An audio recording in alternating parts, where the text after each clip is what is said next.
On this episode of the RSL Random Fan Podcast, we dream about Rebecca Lowe.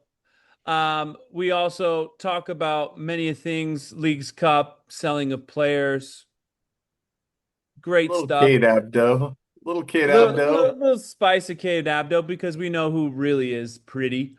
Um, Brant, what else did we talk about? We talk about Zach Booth, Diego Luna, probably the best game RSL's played all season, at least since the World Cup breaking, with their victory over Atalanta, the a little bit of the struggles of the Tigres game, and we also, sincerely apologize to Rebecca Lowe for not having time for her on this episode, but we will catch her on the next one. So, thanks for listening. It's another episode of the RSL Random Fan Podcast. I'm your host, Brant Coble, joined by Brennan, deep in the garage, or is it a bunker? It's a bunker for It's a sure. bunker. From the bunker, and Tyler from Arizona, wherever it is. I'm sorry, I shouldn't say anything because, what was it called? Witness protection. Yeah, Mhm. So, you got to keep it on the down low. We yeah. never know which place I'm at in Arizona. His new Yeah. name is Michelle. Michelle Thierry. So, anyway, that's where we're at. It's another episode. Do us a favor, follow us on all social media, and subscribe to our YouTube channel. We put out a lot of content, a lot of fun content, and a lot of great information. So please do us a favor and tell your friends. And if you see us, maybe one of us will have a sticker for you. You earn your Orange orange slice. slice. Ooh. So a couple of breaking news, breaking stories. Maybe not breaking, maybe not news, but everybody's heard about them. Xavier Gozo club record report. Sources say $15 million to Crystal Palace. I saw maybe it was Bogert or somebody reporting 20 to 25% sell on fee. So that's it's a pretty good deal. Club record. What are you guys' thoughts on Gozo going to Crystal Palace? Yeah, sizable deal. Amazing, amazing opportunity too, because Crystal Palace plays their young players. And there's an American there, Chris Richards, and the owners have a stake in Real Salt Lake. So I think all those things combined, this is about as good of a move as you could possibly expect if you're the kid from Utah, from West Valley. We're gonna call him from West Valley from now on. Sounds more gritty if he's from West Valley than Eagle Mountain, right? Hmm. And on the Premier League, the Premier League show when they broadcast it on NBC, on Peacock, wherever you catch it, Rebecca Lowe will be talking about Xavier Gozo because she's a Crystal Palace fan. So could go a long way. Did Yeah. you have why do you bring her up? I just thought She- that's a nice, interesting She's tie-in. a I mean, great Rebecca Lowe, huh? broadcaster. I'm Rebecca pretty Lowe, sure that's the girl you have the hots for. no, I mean, Yeah, Kate Abdo's because better, but I remember this no. one conversation where I was like, do you know who's a good looking lady? Um, Kate Abdo. I think she's a great looking lady. And then I'm not a somebody fan. in a amazing. flat cap goes, "What? Rebecca Lowe, she's way nicer than her. Rebecca Lowe, I she's a like Rebecca cutie." Lowe. I'm sorry. I think she's a better Yeah. broadcaster than Kate Abdo. Really? How many languages do you know? Not as many as Kate Abdo. Well, is Kate Abdo British? I don't know. I don't know. Yes, she is. She's British. She knows Is she? German, Spanish, and I think even She's Italian. well traveled. Well, the Yeah. point is that She gets Rebecca Lowe around. is an absolute Crystal Palace fan, and she'll be talking about. I'm sure she won't hesitate to talk about Xavier Gozo and mention Real Salt Lake on the Premier League. So I think Oh that's Let's my just do gosh, it. isn't that your dream? It's like one step Yeah, closer to saying Brant Goebel. Like oh right? yeah. just one tiny segue to almost get in there. Like So amazing close, question, man. Brant. So close, dude. So close. Yeah. Well, and she is the reason that my wife likes Tottenham Hotspur. Because I How? asked my wife, this is the excuse my wife says. The reason that she likes Tottenham Hotspurs because she loved the way that Rebecca Lowe would say Tottenham Hotspur. And then she denied the fact that it had anything to do with Gareth Bale. So I don't know. I don't know if There's it's all these, yeah, there's all yeah, these secret yeah. I things, think you she know. might be covering something. I don't know. Hey, to each their own. You know what I mean? Everybody's got to have their I'm seconds. supposed to, and she said mentioned about something about me buying a ponytail. I don't know what is that. So I do have one of those that you can tie on, Brent, and A then ponytail toupee? Like, yeah, what is but that? it looks like a bandana. Do you isn't that think what they Ties Gareth used into presented to have? that. that Like to had that Landon Donovan when he no did his the toupee? one They're that just Gareth like, Bale had. you I want the should 90s ponytail, Landon? There you Yeah, go. do it. Oh my I God. should surprise her for her birthday with a Gareth Bale toupee. A Real Madrid Gareth Bale toupee. Oh, that would be spectacular, Definitely man. do it. I'm Oh, I making will pitch in. I will I'm put making money a towards note. Gareth Bale. that. All Oh. right. Oh boy. Brandon, what were your thoughts on Gozo going to Crystal Palace? Oh, such a great connecting piece into one of the biggest leagues in the world because he's not too far away if away from MLS. He's not all done and dusted.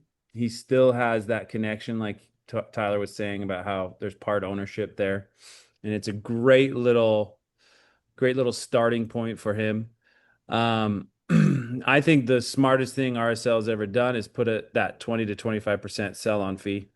That's probably going to make more money than anything else because the expectation is Gozo is going to be one of the top U.S. prospects, U.S. players, probably in the next World Cup. I mean, his ability to improve, be coachable, and just be like the best human ever, and just being so nice. I mean, I think my best memories of doing press is having him come in and give everybody a fist bump. Like that just shows such good character from a guy like that. Nobody else does that. I mean, you put Cabral kind of up there too, because I mean he walks on water sometimes.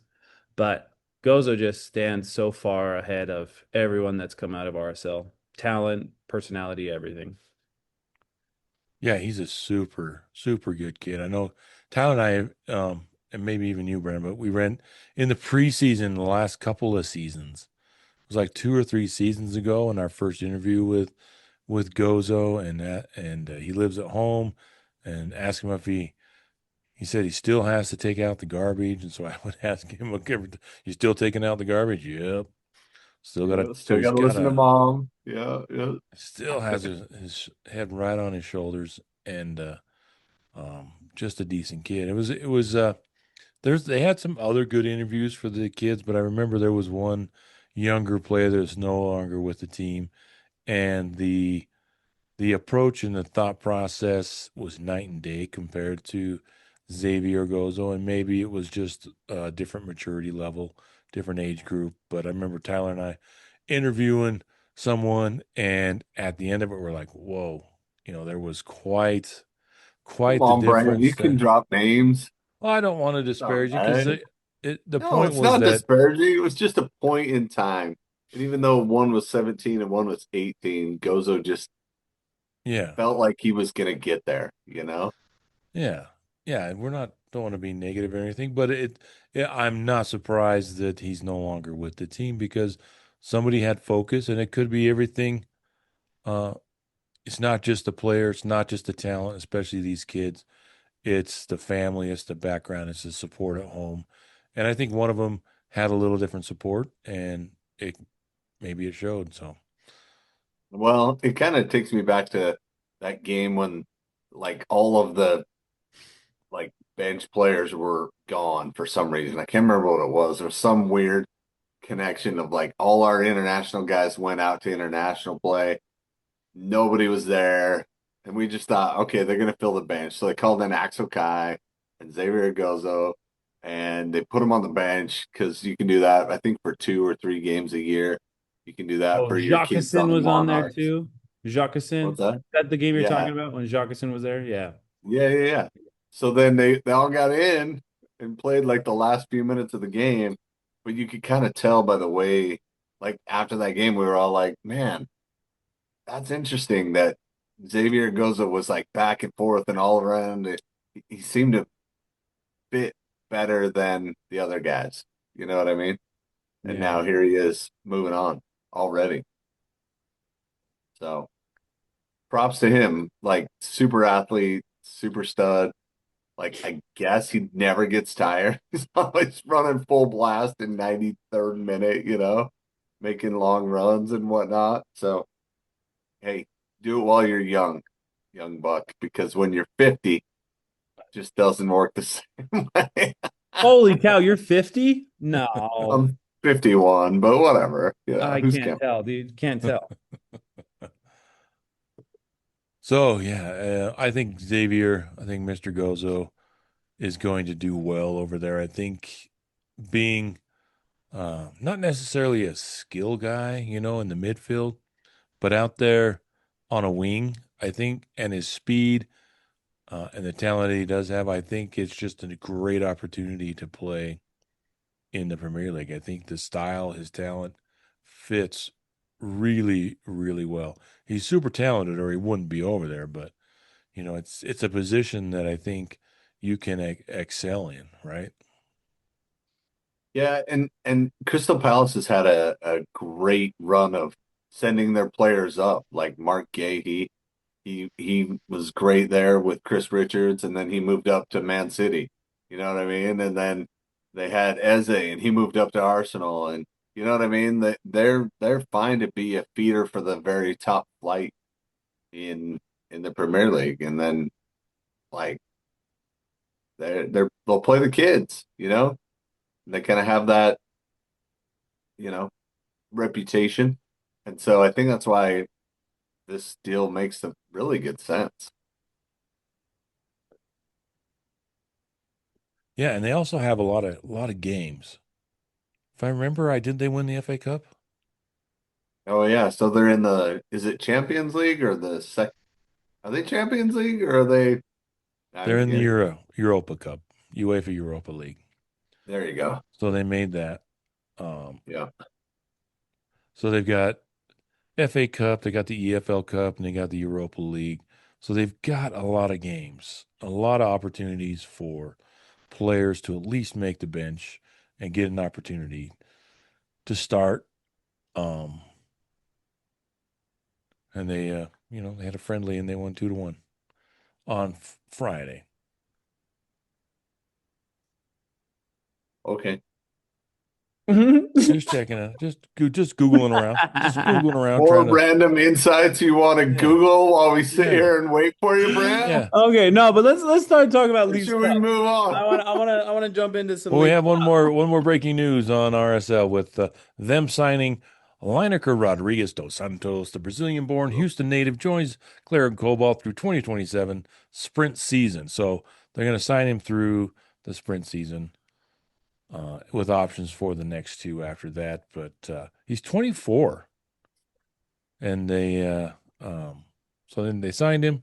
I don't know. We were talking before. I don't know. We'll see how that goes, but He's at the beat out moment, all the guys he's in not front of Xavier him. Gozo, right?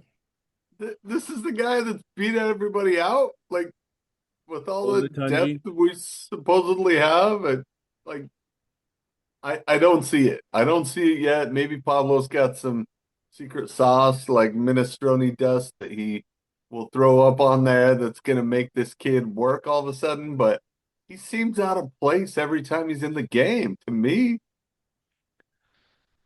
Is this Yeah. is, Brennan. is this a potential? Like, does Pablo see potential in him, or is this a quick sign that he's the next one up and available? Because I feel like right now we're kind of a little hard on it after his performances in these last couple games. He's only played two, right? Three. One or two.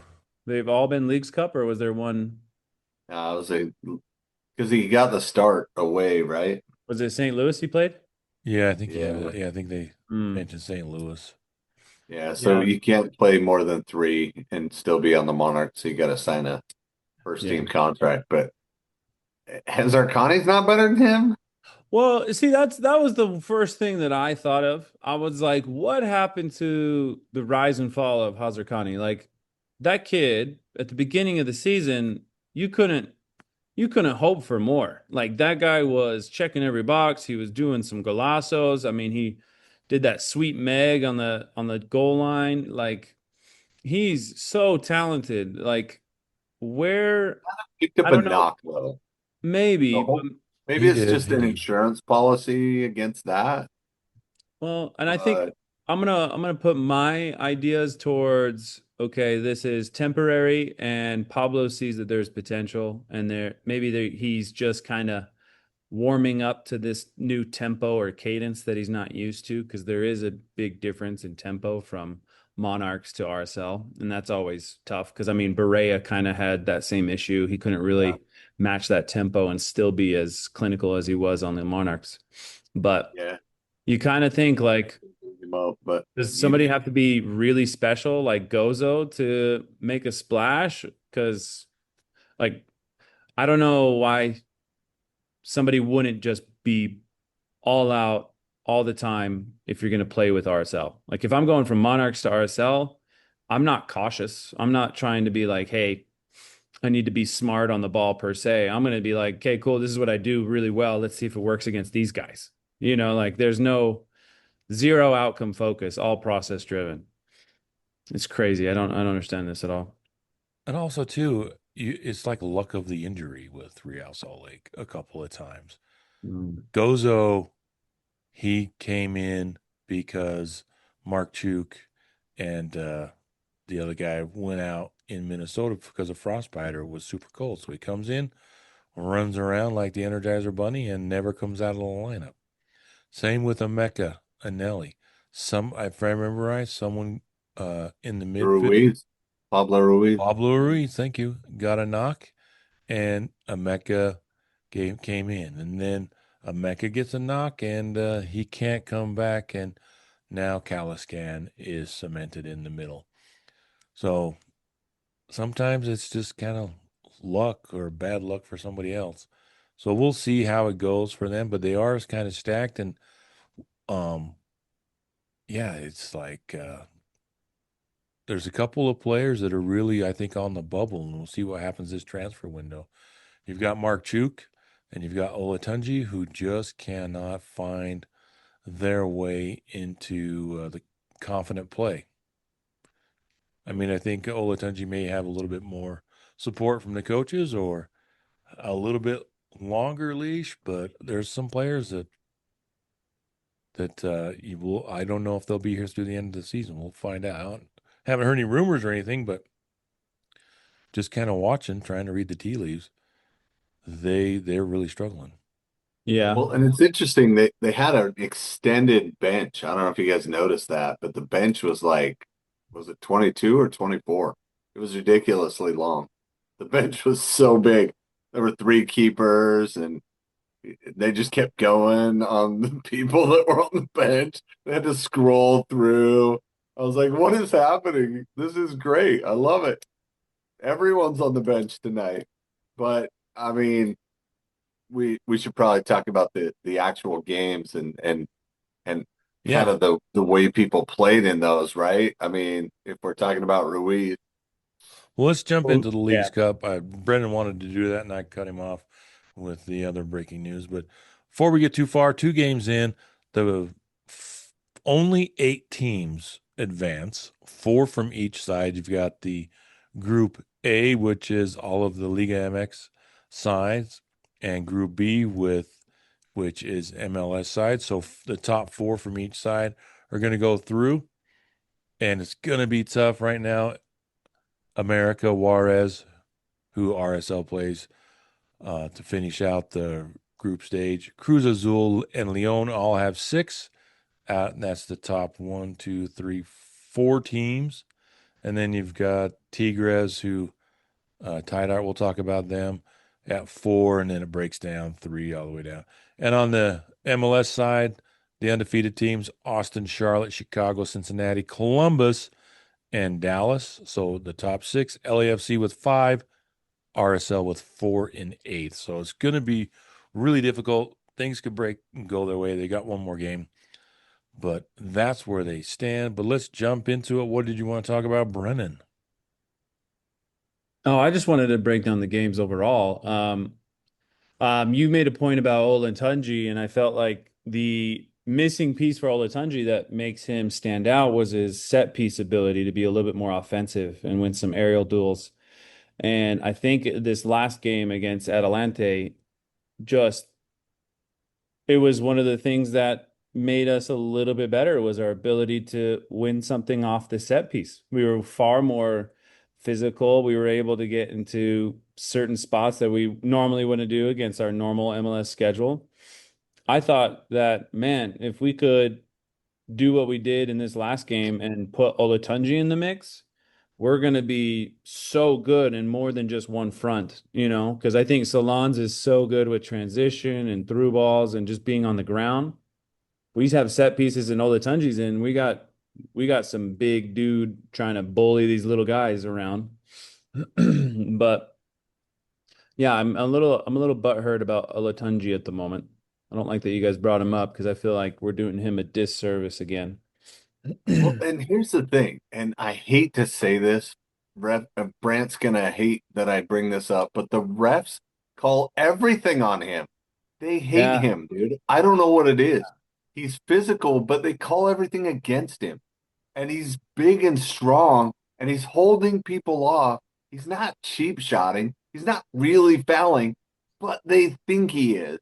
So there's this fine line. He's either got to walk or the refs need to do better. I don't know which one it is.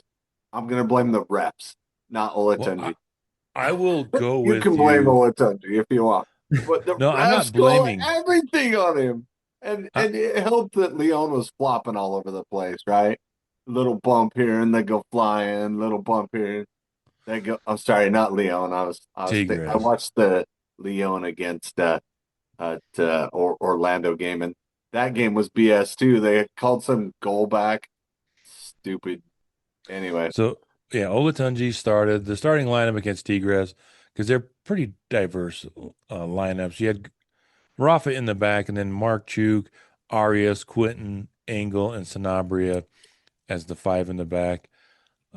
Saba, Ruiz, Spirings, and Olatunji with Gilavogi up top against Tigres. And I thought it was really interesting watching Tigres.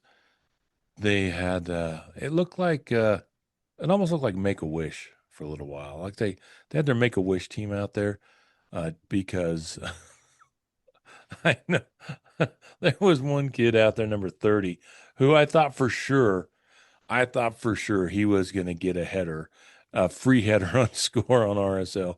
But I looked him up. It says he's 5'1", and there's no way, no way.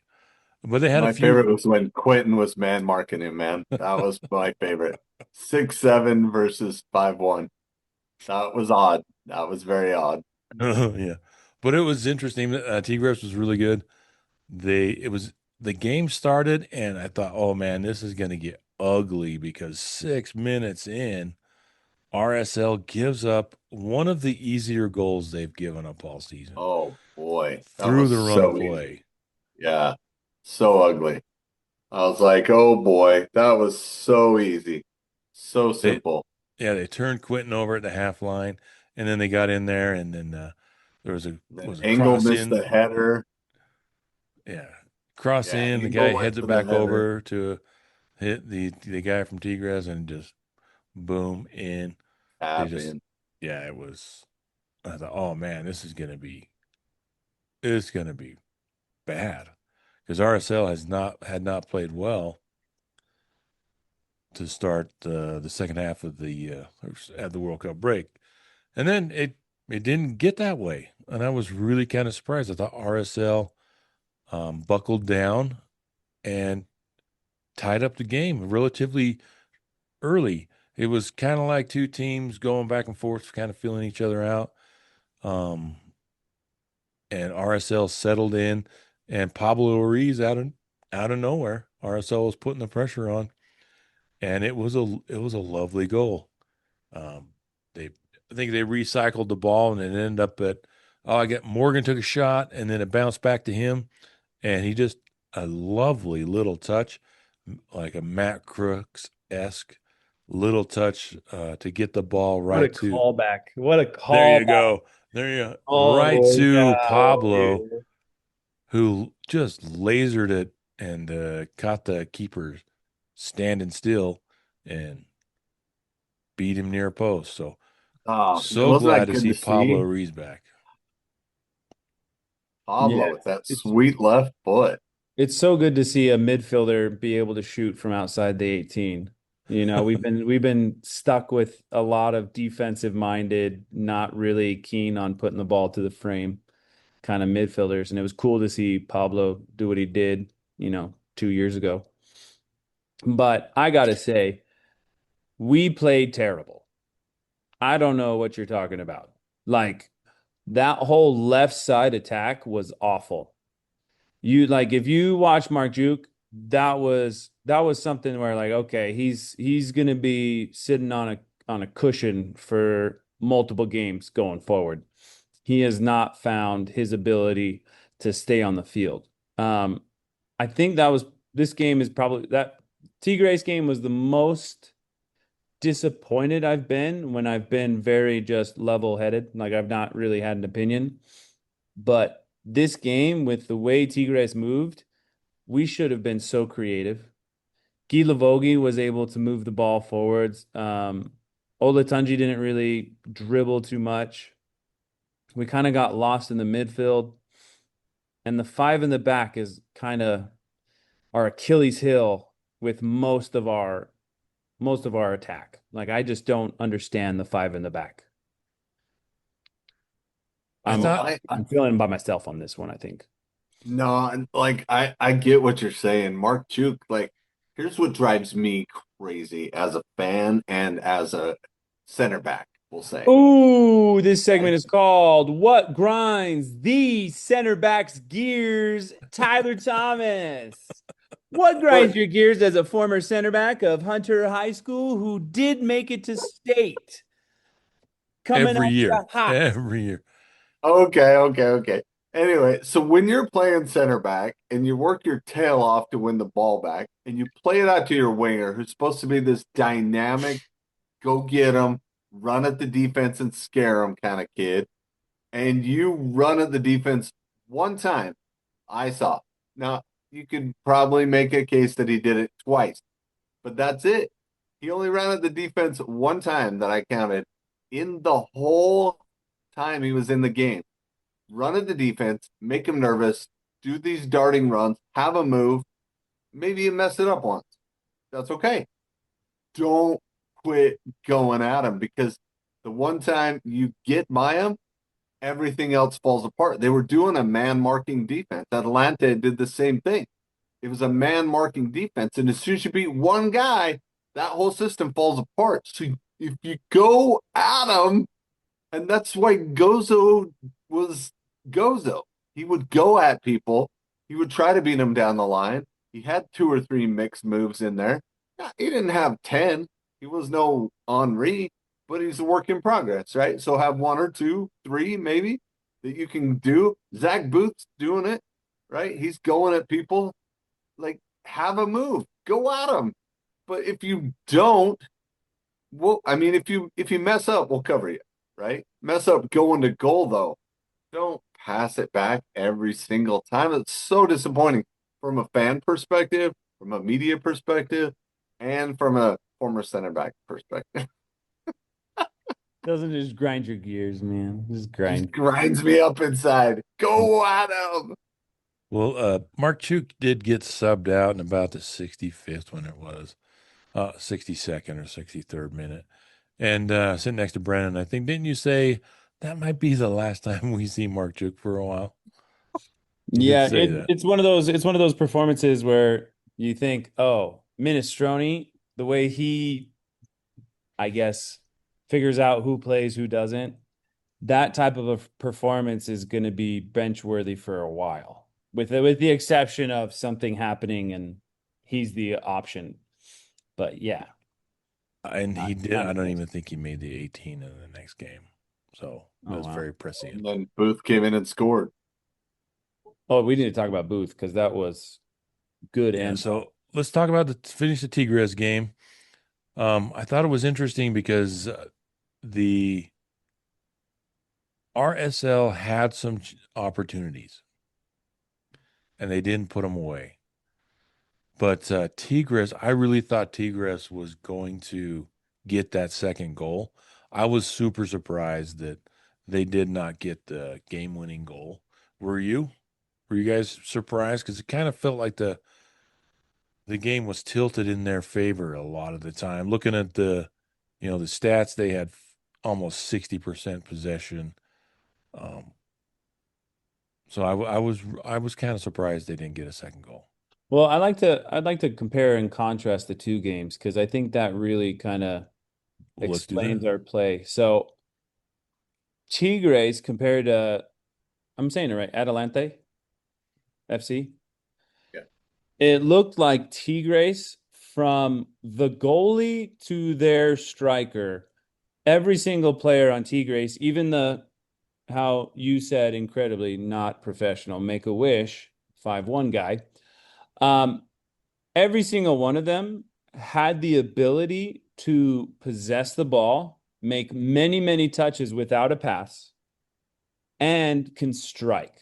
Like literally, it seemed like the top five players from Tigres were all threats. They were all like potential, hey, we're gonna swap. You'll be my winger. All of a sudden, he's number 9 right in the middle, putting the ball away. Like Tigres was dangerous in multiple positions. And then you look at this Atalante game, different starting people, different movement styles, different formation.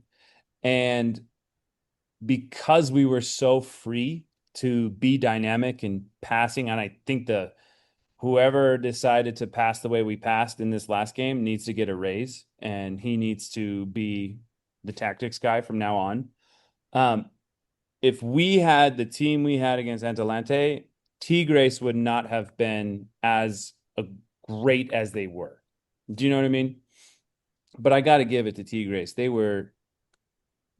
I wanted RSL to kind of absorb some of that style a little bit more. And Tigres, to be fair to Make a Wish kid, What's he his name? almost he almost beat RSL in the 89th minute. Remember, there's a free kick, or he's over there on RSL's right side, their left, sends in a cross, and they had a free header in the box. And I thought, oh man, because I kept bringing it up. I thought he's gonna get us, because I'm being silly about it. But yeah, they almost got it. But I think you're absolutely right. We were talking about Tigres watching them just so clean, and just the difference in. I mean, Major League Soccer is a lot better than it used to be, and I think uh, they are almost could be on par. Not maybe not top to bottom, but overall they could be on par with League MX. But the way they make decisions and the passes are so quick, they know where their teammates are. There isn't any hesitation. I love to see that, especially when RSL has moments like that where boom, boom, boom. Uh, they have a no look pass, and how did they know their teammate was there? Because they played so well together, and it's just kind of more instinctual versus technical. But they are very, very good, and I thought that was very apparent with Tigres. Yeah, I do. Their I do center feel like back they're pairing. a beat faster, like in Yeah. their rhythm. They're a beat faster than MLS. And Sorry. their center back pairing was so good. So good. They You got really were. for that. I don't know I if I can make that. I don't know if I can make the determination not being a center back, a former center back. But since you are, Tyler, I'll go with. well, the one kid was big, right? He was like Yeah. from That's what makes him great. Colombia. That one kid was really big, Hey, man. that's my line. I'm the one that's always I talking about know, the right? taller the Isn't it? better. Rand's supposed to be talking Oh. about that? But no, I think he played in like Dunny said on the broadcast. He had played somewhere else and was like I can't remember if it was River Plate or one of these big clubs in Boca Junior maybe, and then transferred to Mexico. And so he's kind of a husky fella, they said. just under 200 pounds, but I think we know he's well over. And talking about center backs, I thought Arias for RSL really struggled against Tigres, at least Yeah, early. I I did thought think, so. yeah, I think he had a nice save late or a sliding save, but he looked nervous. And if you Right. want to compare the two games, he was much improved in the second game against Atalante, and I think on balance he could be a guy that is going to he's going to be starting. I think they've got What do that you much think? You think confidence. between those two, between him and Quentin, you're going to play him? Or you think Pablo's going to? Yeah, yeah, I do. I What a Utah thing to say. What? Ganu. Ganu? Utah's Ganu. What Or do you think Pablo's he's going Ganu. to do? He's gonna go to the mountains. To the mountains in Layton. Oh, yeah. He's going all the way to Layton for the mountain. Mountains. Sorry, we nitpicking. haven't asked about Justin Glad because he had some sort of issue, abductor or muscle injury, and he hasn't been around. So I don't know how long they're going to keep him out. We'll have to ask and find out. But I do think But that, apparently Kobe Henry's still injured because he was sitting by Xavier Gozo and Arieth Buell during the first game, during the yeah, that Leon game. guy. Yeah. Tigres. I hope he enjoys his last season here Tigres. with RSL. Lions and Tigers and Bears. Come on, get it right. So Hmm. I think Arias is going to, uh, he's going to be the starter, especially if he, has another game like Atalante. I thought he got more and more comfortable, and yeah, I think he's going to be good. So, Tigres, it went back and forth. Like I said, I was really surprised. We talked about, their more than stellar play, and I thought the RSL subs would come in and do a little bit more than they did, but ultimately it ended 1-1. I don't think it got as chippy as the Atalante game. That got really chippy. We can talk about that, but I like Did the in fact that penalties. this tournament, I think it's starting to mean more to the teams than maybe the fans. Mhm. Um, and I think there are people who are skeptical, it's just a money grab or something. But I think that the players from the different leagues, I think they want to win this. I and I thought you could see that they want to prove that their league, their team is better, and I think it's fantastic. I think it helps both leagues raise the bar. I agree. Um, I have to say, can we start talking about Atalante now? Are you done with Tigres and your Make a Wish? Yeah, well, yeah, and they went to penalties, and We uh, lost. we lost in penalties. Zach Booth hit off the post. Everybody was scoring their PKs, although both Cabral and their their goalie, who kind of likes to stir things up, he really got the south end on him. That was hilarious. But yeah, they ended up missing it, and RSL got 1 point. Tigers got 2 points. So let's jump to Atlanta. Atalante. Go ahead, Brennan. Okay, so I have to give immense amount of kudos to Diego Luna, Pablo Ruiz, and Catranis. And I mean, you can kind of say Caliscan too, because he was like hey, let's be civil here, chamos. Um, this was the first time in a very long time where I enjoyed something that wasn't in the run of play.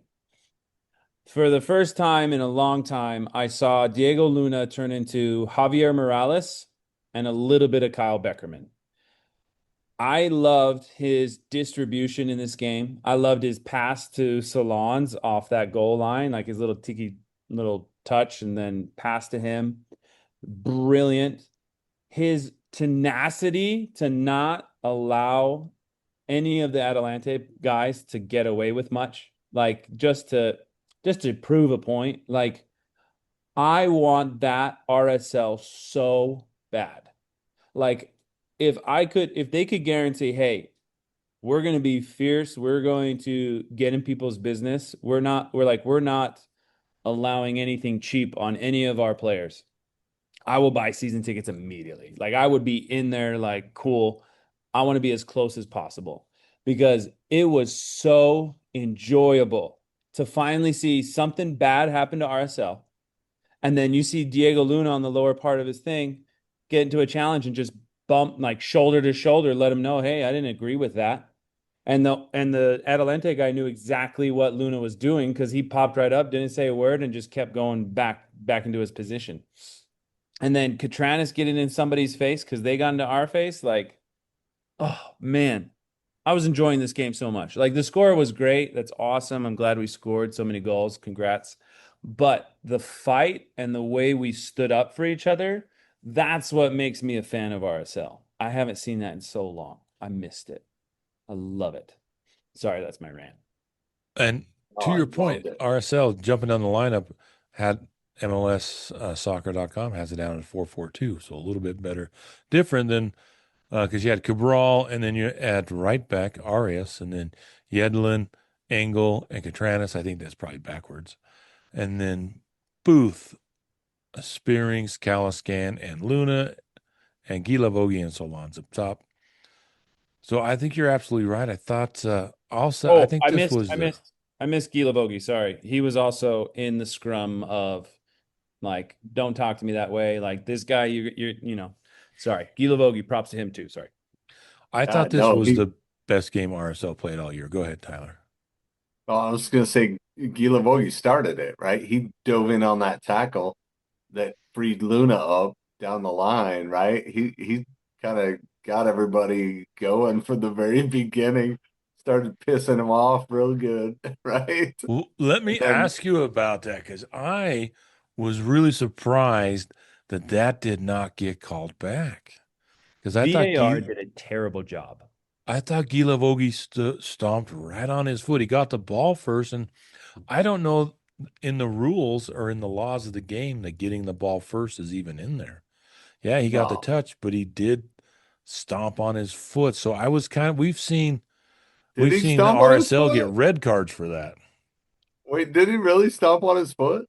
It Yeah, wasn't a stomp. It wasn't a stomp. He was going for the ball. A ball left, and then his foot made impact. yeah, Like they're just kind of so, it coming in wasn't like like he intentionally went boom through him. He's going for the ball. The ball leaves, and then he continues into him. But Then yeah, he put his foot, normally MLS would say this sucks. yeah, And he put his foot down though on the ground, and so his foot on the ground ran into his foot coming up. So he was lower than the other guy, right? no, I yeah, think he was on Tackle did. top. uh, He But was on top. that's what she said. Because from Dunny said he pulled out of that one. Look, he got his foot lower.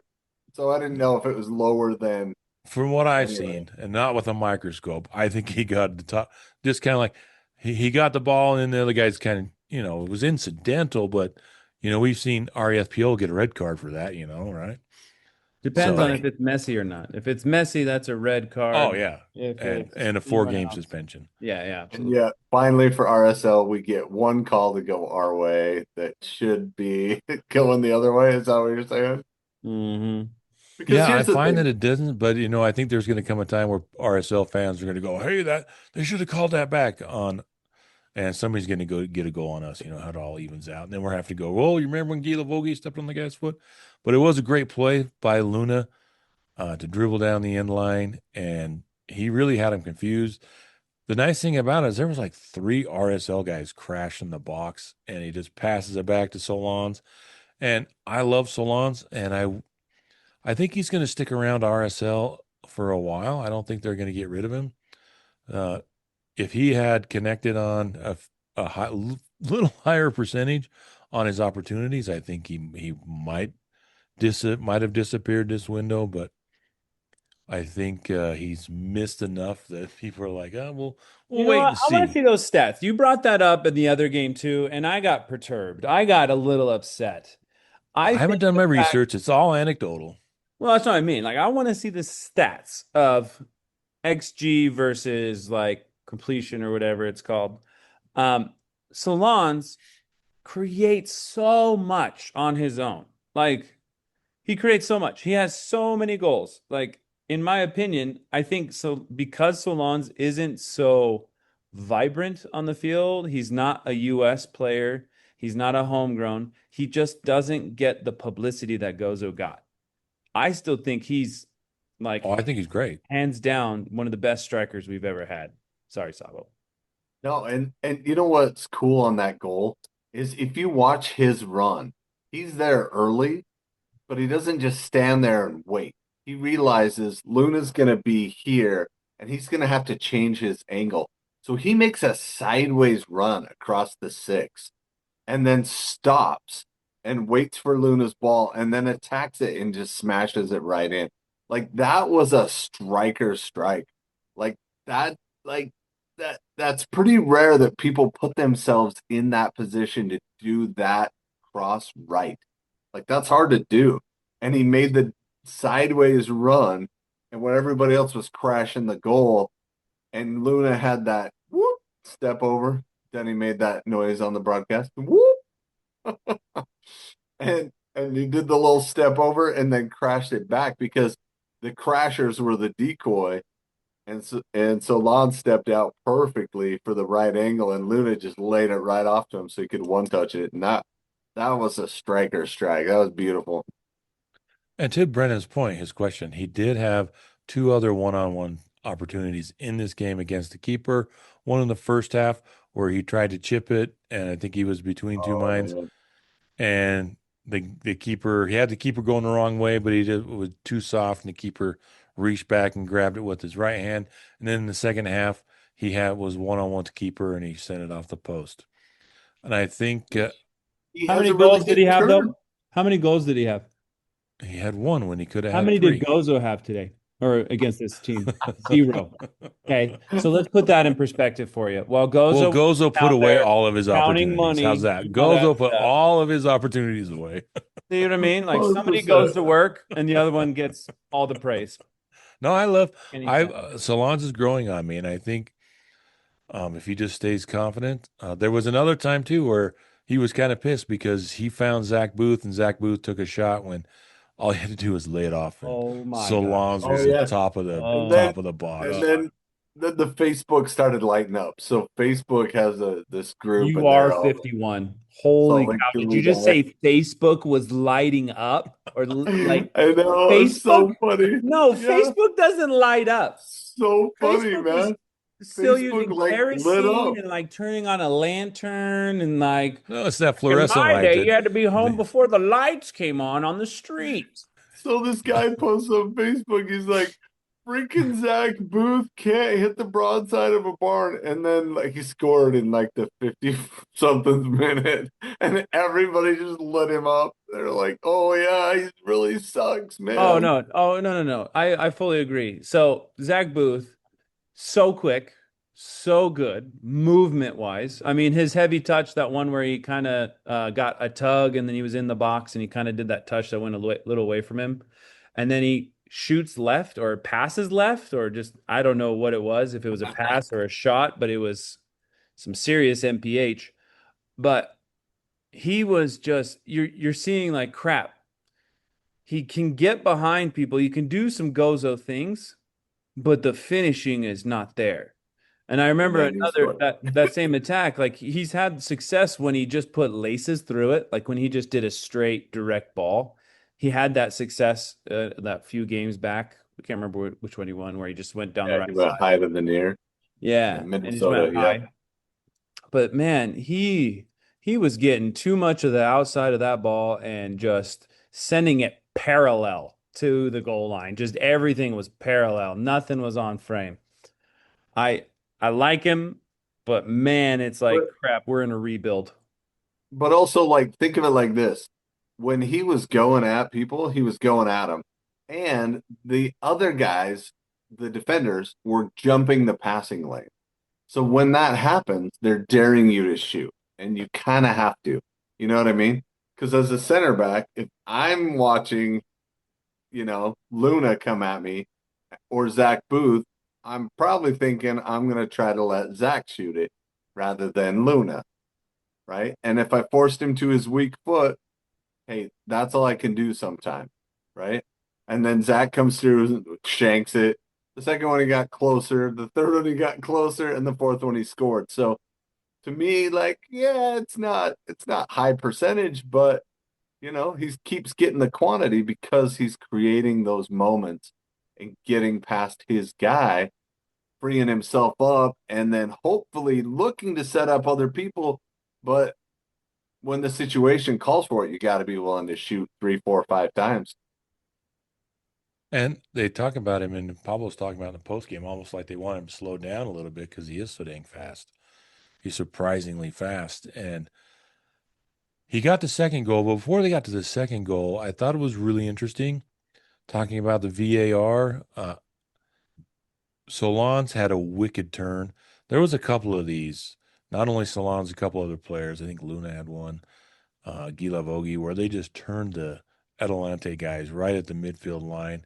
Solon's turns him, and there's a shirt tug, and he just kind of goes hands up. Oh, there was a foul, expecting the call, and she wasn't calling anything.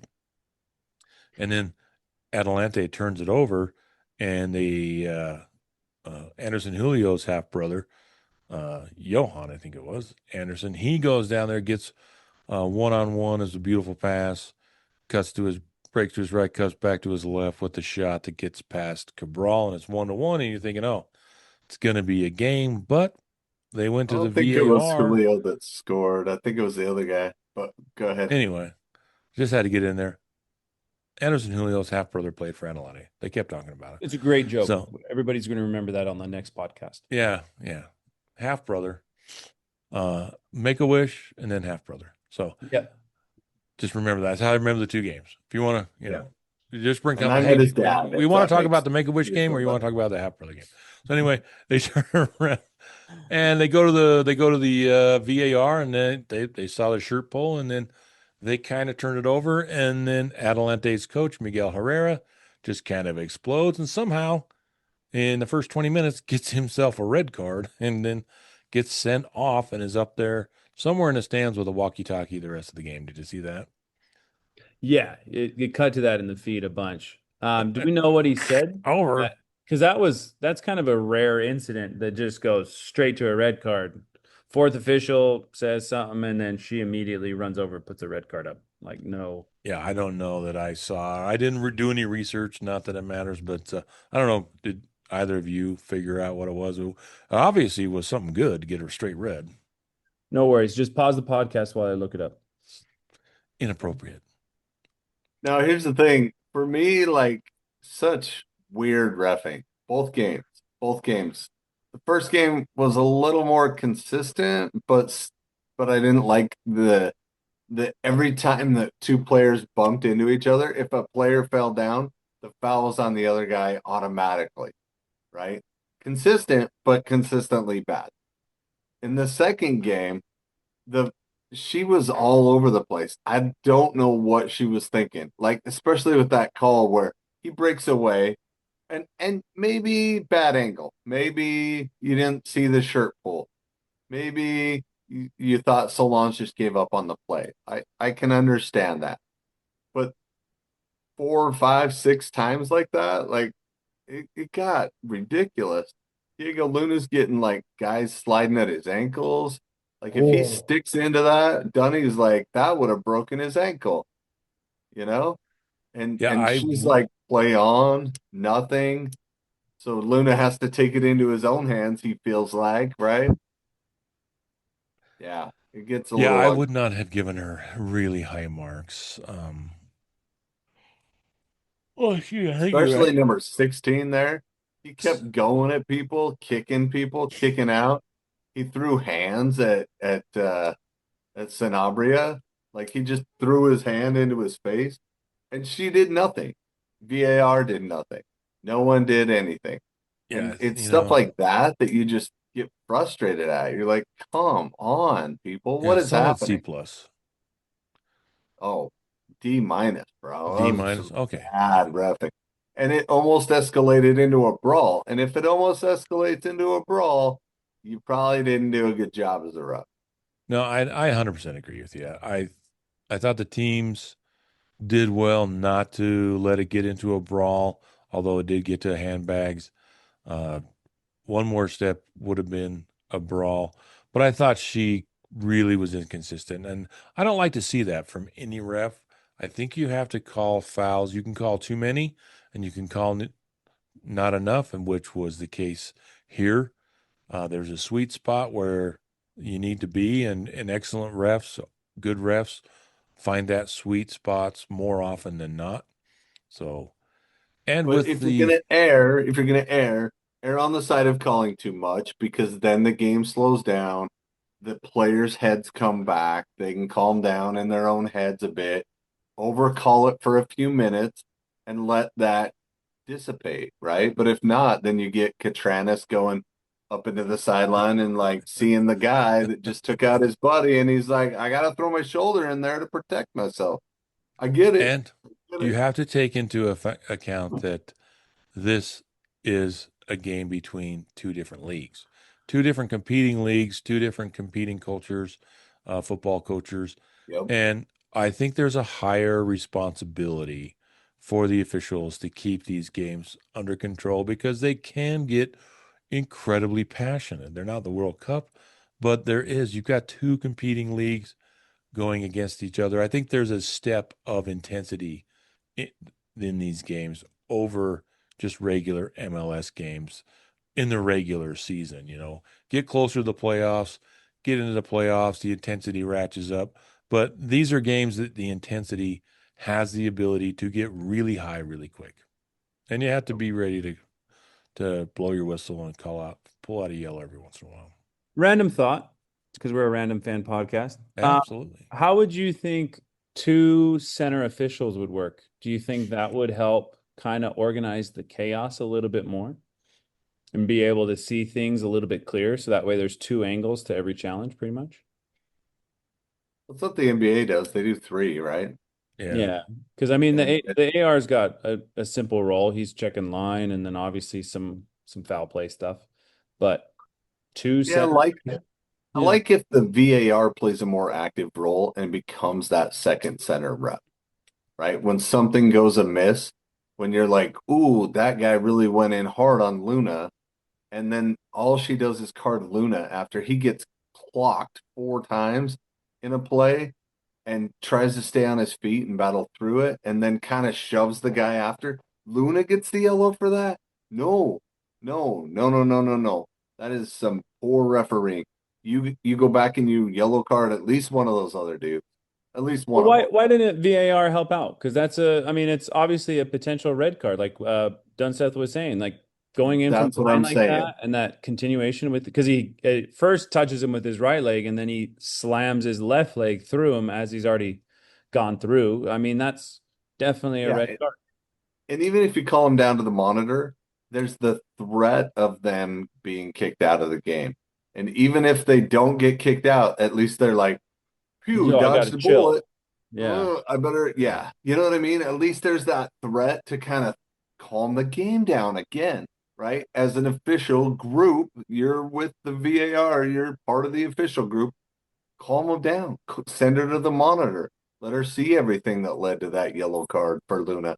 Maybe Luna deserved the yellow card, but so did one or two of those other guys, right? Like, come on, get it right. I'm more of a proponent to answer your question, one having a single ref. I think Because she looks, Tyler's right. You have the VAR step in a little bit more because they're communicating all the time. And a good set of referees, you got the two ARs and the center ref, they are constantly talking to each other. And I think that sometimes the center refs don't like to be, you can tell they kind of like to run the show, but the really good ones listen to the fourth official, they listen to their ARs. And I think there'll be too many chefs in the kitchen. Because sometimes too, when you see it with the NBA, and I don't watch the NBA as much as I used to. Same with, but when you have those multiple refs, sometimes you have refs that if you got, are they responsible for the whole field? Are they responsible for half of it? Do you have a refs calling something from 40 yards away when their other ref is 10 yards away. I think the way it's set up now is the best it could be. So I like it that way. Well, the only reason I bring that up is because this game was a weird experience for that center official. She looked like intimidated. Like she looked like she was being pushed around. Like normally, like you'd see a little bit more respect because she's a woman, like that natural like Tori Penso kind of a deal. They go up to her, but it's not the same as her husband, like Chris. Like when they go up to him, they're like really vibrant and really animated.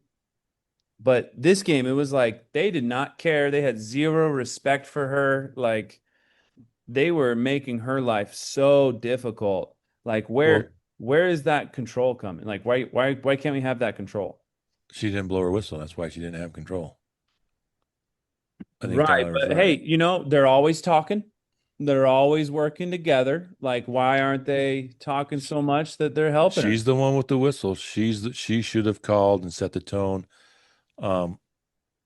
Especially, in the second half, right? You can let people play and kind of set the tone. You don't want to call too many fouls. I mean, you call fouls if they're fouls, but you don't want to blow your whistle all the time. You let the game find its equilibrium, but especially in the second half when games are close, you have to really set the tone. And I don't think she did. I think she let the game get away from him, especially with the score line. We were talking about everything else.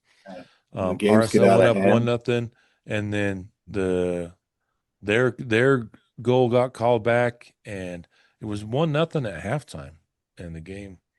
In the second half, I thought talking about Zach Booth, that was a great goal from him, dribbling across the top of the box, another left footer beats the keeper near post, kind of freezes him, and we're up 2. And then I think the goal of the game for me, I think the last 2 goals were really fun because RSL has not been too dangerous on set pieces, and we had the nice free kick about 40 yards out from RSL's left side, and Diego Luna sends it in. And for a change, RSL had a free, unmarked player on the backside, and Guy Lavogi just touches that ball into the box, and Angle redirects it, and boom, game over. That was 3 a nothing. sweet touch for an outside back, man. To put that far post like that was pretty sweet from Angle. Very professional goal all around. But then the play of the game was what? I thought I was trying to think that goal from Pablo Ruiz and I was trying to remember, wasn't it last year, the year before? Didn't Oh no, it was Ojeda. That's who it was. Ojeda had like Ojeda had like 17 goals in the League's Cup or something. yeah. He had 3 goals. And we want to wish Brian Ojeda quick recovery from having foot surgery. Oh, He injured his foot, like the 5th metatarsal or something in his foot. So well, that sucks. for How many Orlando, metatarsals but do you yeah, have? what's that? How many metatarsals do you have? I don't know. You have enough if you hurt him. You got extra, I guess. So, Should but ask a doctor or something. yeah. We'll have to get a doctor on this podcast. Well, yeah, we'll get the doctor. We'll get that But the play of the podiatrist. Is it a game, podiatrist? play of the game. That goal from Pablo Ruiz, is that what you're talking about? The play Yeah, of the you were game? going to tell us about it. So, Remember, you stopped yourself. do you think that was obviously great strike, but do you think a goalie would normally get that? I don't think so. Really?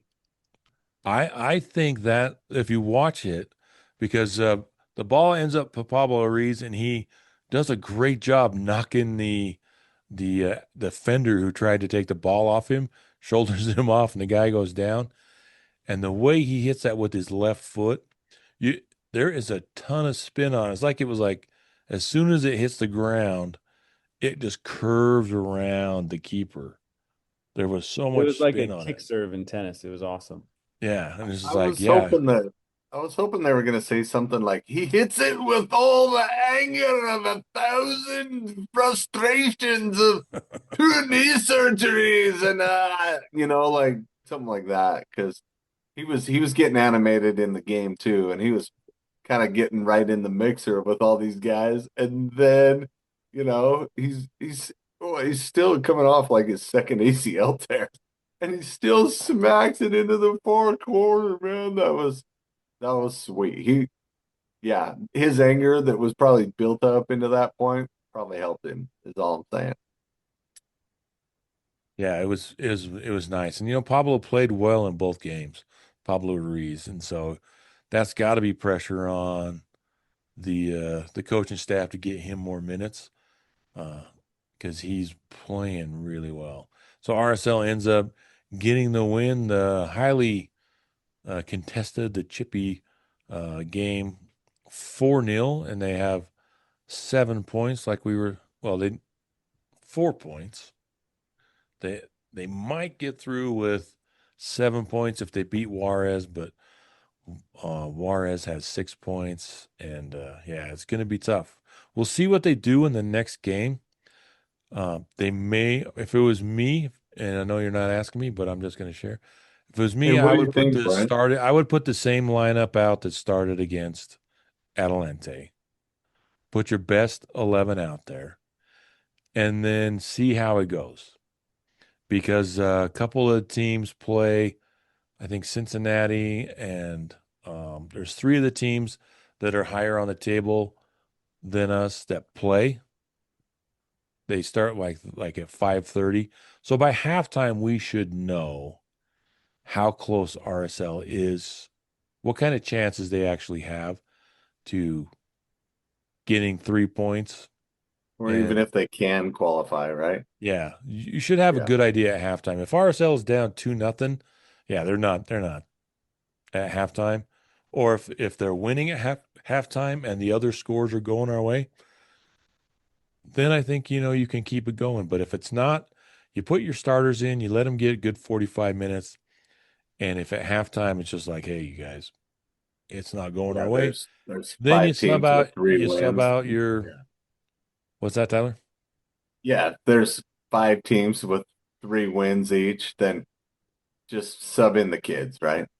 Yeah, at halftime, but get a good run at halftime, get a good uh make it an honest effort in the first half, and then see where you're at because there are games on Wednesday and Thursday after us, but three of the teams that play against teams with like 0 points.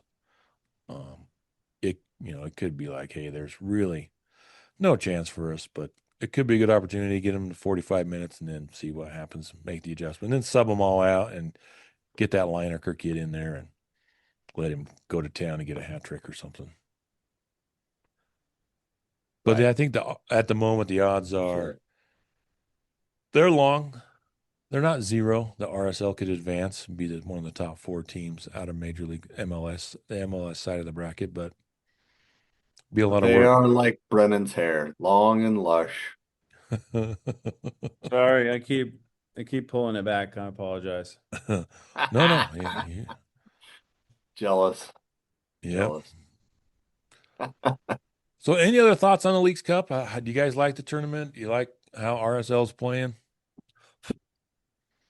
I like that it gives a different look to what coaches are going to use. Like it's kind of like one of those like, hey, going into the lab, let's make a new concoction compared to what we normally would run. And I like to see that we're getting Catranis back on the field because I mean, Sanabria, you can't. That guy is so good. Like just destroys everybody. But it's good to see Catranis and what he can do. It's good to see Booth be able to step up and do some things. Um, and I think, like I said, because the Liga MX is a little bit like just a couple beats faster than MLS, it kind of shows us like, hey, there's some hiccups or some holes here that we need to tighten up. And it's kind of like that good little middle checkpoint in the season to kind of readjust us to go, that long stretch towards the end, in my opinion. I think that's solid opinion there, Brennan. Well Thank you, said, Marcus. my friend. I appreciate it. Yeah, it's Oh, absolutely grown on me. side note, to the random guy who saw me walking to the press, I apologize. I was in a hurry, and also it was the first time that somebody actually spotted me, so I didn't know what to do because I literally was like, What? hey, I watch your podcast," and I was like, Who, me? "Hey, you," Oh, I have a podcast? and I think I said, "My guy," or something like that, and then I kept walking, and then I walked down the stairs, and I was like, "Why didn't I stop to say hi? Like what?" Like I'm so like sometimes I'm so antisocial, like just so awkward. I was Well, it literally is. thinking about it the whole day, and then the next day I was like, should I say something on the podcast? Like, should I bring him up and like maybe we can like say sorry and get him on the podcast? Because I was like, I've never been in this situation before. Yeah, it is kind of disconcerting that first couple of times for people. It's happened to me like 3 or 4 more times than you. Oh man, yeah. But it is kind of, it's like, oh, hey, you don't even think about it. The last thing you're thinking is like, hey, somebody's going to recognize me, right? The last thing No, me. I you're think that thinking. all the time. I'm like, do you recognize me? How about you? You? You? And so when someone finally does, I'm like, my man, let's go. Yes, you are my man. Yes. And Tyler So walks yeah, around the it's games going, happened don't a you know few. who I am? Don't you know who I am? I'm Don't you know who I am? No, not like center bag, that. Hunter High, 99. Come on. Remember. 99. I'm not that young. What year did you I graduate? graduated in 93, bro. Come on. Oh, that's right. You were part of the first generation. Yeah. That's right. Yeah. Yeah, we played our first games at Kennedy, bro. That's how old. Yeah, we didn't even have a soccer field at the high school when it started. Dang. That's Yeah. Yeah. Anyway, All right. Anything else? I'll close this episode. Say thank you for listening. And I'll also invite you to subscribe to our YouTube channel and follow us wherever you get your podcasts. I'll follow us on social media. And also just want to apologize to Rebecca Lowe. We don't have time for her on this episode, so we'll get her on the next one. So thanks, and we'll see you later.